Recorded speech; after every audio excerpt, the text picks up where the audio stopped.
दोस्तों नमस्कार, स्वागत है आपका यूट्यूब चैनल एबीटेक में। आज है 24 फरवरी 2023 और जान लेते हैं आज की महत्वपूर्ण खबरें जो आज के प्रमुख समाचार पत्रों पे छाई हुई हैं। सबसे पहली अपडेट यहाँ पर पीसीएस को लेकर के है। लिखा कि विज्ञान और मानविकी के विवाद पर लगा विराम, स्केलिंग की आड़ में मतभेद करने का अब नहीं लगेगा आरोप, मुख्य परीक्षा से वैकल्पिक विषय हटाए जाने से अभ्यर्थी संतुष्ट।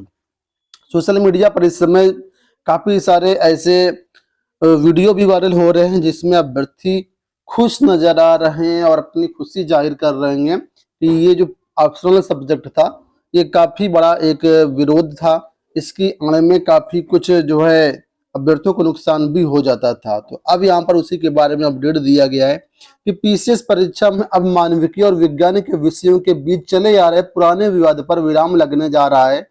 मुख्य परीक्षा से वैकल्पिक विषय की अनिवार्यता समाप्त किए जाने के बाद अब स्केलिंग की आड़ में अंकों से छेड़छाड़ के आरोप भी नहीं लगेंगे।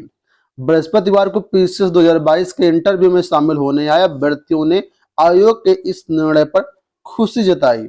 लोक सेवा आयोग इसी महीने पीसीएस 2023 का विज्ञापन भी जारी करने जा रहा है जिसमें यह बदलाव नजर आएगा। मुख्य परीक्षा से वैकल्पिक विषय की अनिवार्यता समाप्त किए जाने के बाद उसकी जगह सामान्य अध्ययन के 2 नए पेपर शामिल किए जाएंगे जो उत्तर प्रदेश पर आधारित होंगे।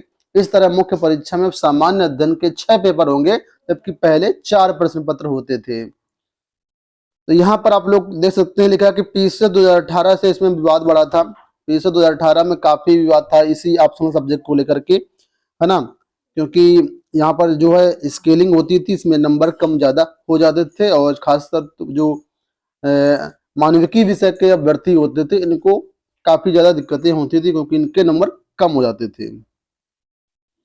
इतना ही नहीं, इंटरव्यू में भी जो इंटरव्यूअर थे उन्होंने भी इस पर प्रश्न पूछे इंटरव्यू में कि ये जो बदलाव हुए सही हुए या गलत। यहाँ पर भी देखिए कल पूछा गया था कि जो पीसीएस में बदलाव किया गया है वो सही है या गलत। अब क्या आप इसके पक्षधर हैं?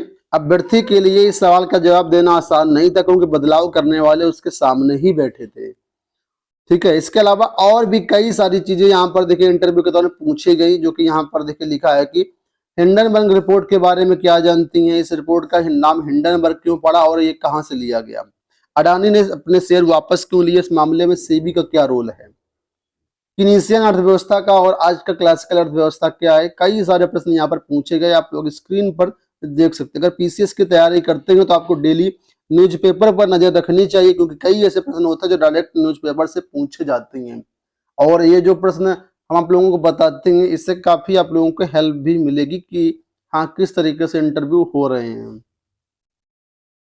इसके अलावा कल पीसीएस में जो है बजट पर आधारित भी प्रश्न पूछे गए थे कि सूबे के बजट में कितने खुलेंगे नए विश्वविद्यालय, तो इस तरीके के भी प्रश्न पूछे गए।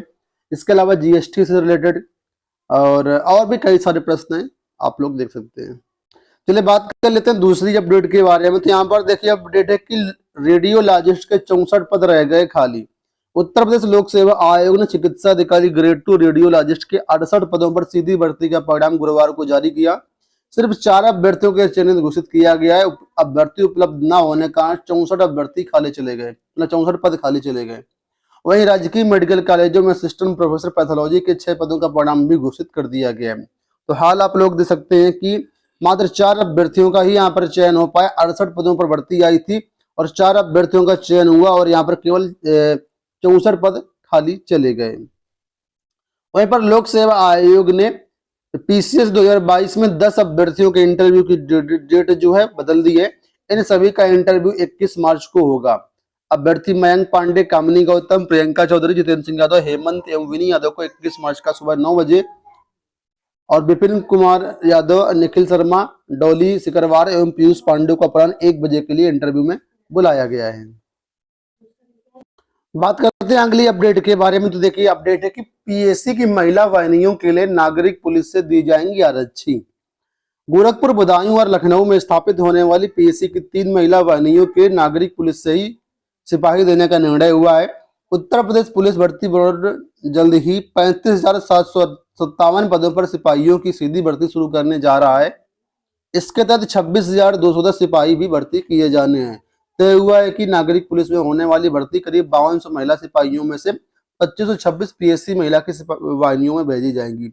यहाँ पर देखिए बताया गया कितनी कितनी यहाँ पर भर्तियां होंगी। 35,757 पदों पर इसका विज्ञापन जारी होना है जल्द से जल्द। अगली अपडेट यहाँ पर उद्यमी मित्र के चयन में 50 अंकों का भारांक मिलेगा।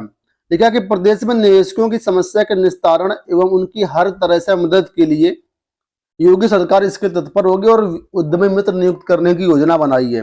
ऐसे में 9 मार्च तक जो अभ्यर्थियां आवेदन कर सकती हैं। इन उद्यमी मित्रों की नियुक्ति उनकी शिक्षा, कार्य अनुभव या मानदंडों के आधार पर की जाएगी। इसके लिए योगी सरकार ने उन्हें 50 अंक का वेटेज देने का फैसला किया है। इसके साथ ही उनका इंटरव्यू और कंप्यूटर टेस्ट भी लिया जाएगा। भारांक 4 श्रेणियों में बांटा गया। ए श्रेणी में एमबीए 60% अंक वाले अभ्यर्थियों को 10 अंक, 70% अंक वाले को 15% का वरीयता मिलेगा।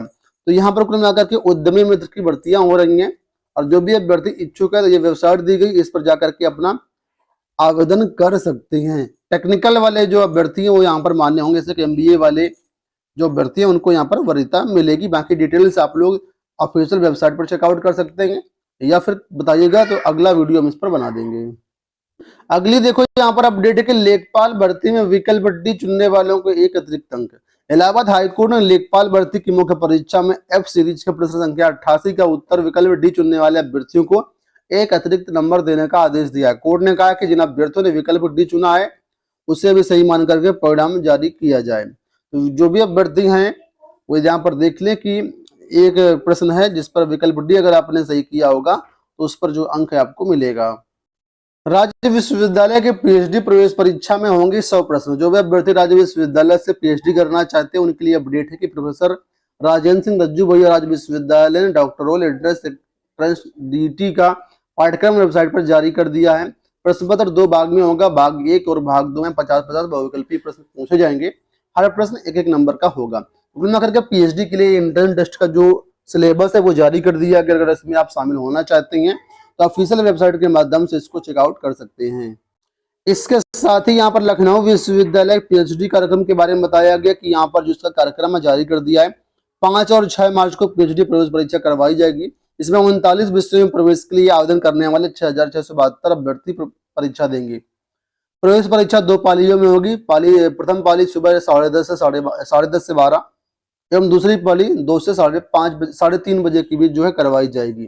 तो यहाँ पर जो भी अभ्यर्थी लखनऊ यूनिवर्सिटी से पीएचडी करना चाहते हैं और उन्होंने फॉर्म भरा इसके लिए तो इसका भी पाठ्यक्रम और कार्यक्रम जारी कर दिया गया है। आप लोग चेकआउट कर सकते हैं। अगली अपडेट है कि लोहिया भर्ती परीक्षा में गड़बड़ी की जांच सुस्त। लोहिया संस्थान में नर्सिंग भर्ती परीक्षा में गड़बड़ी की जांच सुस्त है। खामियाजा 28,000 से अधिक अभ्यर्थियों को भुगतना पड़ रहा है। संस्थान प्रशासन की जांच किसी नतीजे पर नहीं पहुंची है। संस्थान के प्रवक्ता डॉक्टर एपी सिंह ने बताया कि हाई पावर कमेटी गठित की गई, जल्द ही रिपोर्ट आने की उम्मीद है। अंत में बात कर लेते हैं हम लोग कस्तूरबा गांधी विद्यालय में कस्तूरबा गांधी के बारे में, विद्यालयों के बारे में। तो लिखा है कि अब कस्तूरबा गांधी आवासीय विद्यालय में गणित और अंग्रेजी की विशेष कक्षाएं चलेंगी। इससे छात्रों की पढ़ाई के स्तर में सुधार होगा। आईआईटी गांधीनगर गणित और खान अकेडमी ने अंग्रेजी विषय को पढ़ाने की जिम्मेदारी उठाई है। दोनों संस्थानों के विशेषज्ञ 800 छात्राओं को ऑनलाइन पढ़ाएंगे। विद्यालयों में नेट से लैस 6 कंप्यूटर लग गए हैं। बेसिक कार्यालय ने सभी तैयारियां पूरी कर ली हैं। जल्द कक्षाएं शुरू होंगी। तो यहाँ पर जो है विशेष कक्षाएं चलेंगी मैथ और अंग्रेजी के लिए। दोस्तों ये हो गई आज की सारी सूचनाएं। इस वीडियो में इतना ही। धन्यवाद।